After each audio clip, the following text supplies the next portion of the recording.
Do you want to make crossword puzzles? Now you can with Puzzle Maker Pro.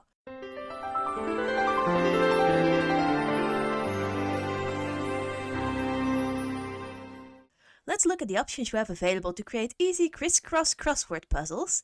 Luckily for both of us, that part was the hardest of using this software. First, you set up a word list. The software comes with standard options to show the formatting. You use a word, hint.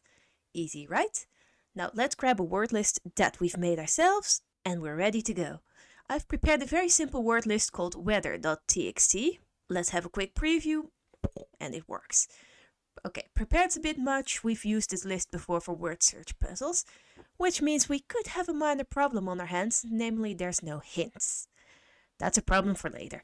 Let's make sure that edit after create is checked, there, and then we can add hints when we create the puzzles. Let's move on for now. First we're going to settings. Word list control is actually useful if you're making multiple puzzles. If you're making more than one puzzle, you can choose if words are being reused or not. If you have a word list with sections, that also works with this option. Right now we're staying with one singular puzzle, with 20 rows, 20 columns. Let's keep going. We can remove spaces and other symbols. That's automatically checked. You can add certain letters if you want. Say you want to make one without any vowels, that is possible. And then of course there's the amount of words you can use. Standard options are minimal 5, maximal 15 and unlimited amount of words. If you uncheck the unlimited, it will make sure that the word count will remain within these parameters. If not, the software will try to put in as many as it possibly can. Let's move on to the Style tab. Here you can change the appearance of your puzzles. These are standard options that come with every module of Puzzle Maker Pro. You can change the font, colors, line width. Let's play around a bit. Make the line slightly thinner. I like that. And as soon as you click next preview, it gets readjusted. Very easy. We can even change the font with this font selector. You can also change the font. Let's just go for Times New Roman. Why? Because I can. Moving on, layout. This enables us to select where we want the puzzle to go on the page. Personally, I prefer centered. And here you can see that where possible, it tries to keep it centered. You can also have it aligned top left, bottom right, or really any combination. I personally enjoy it centered, so that's what we're going for right now. You can also select how the word clues look. If you select regular, they will appear in rows, each clue on a new row. Fill will not do this. It will instead put as many clues as possible in as little space as possible.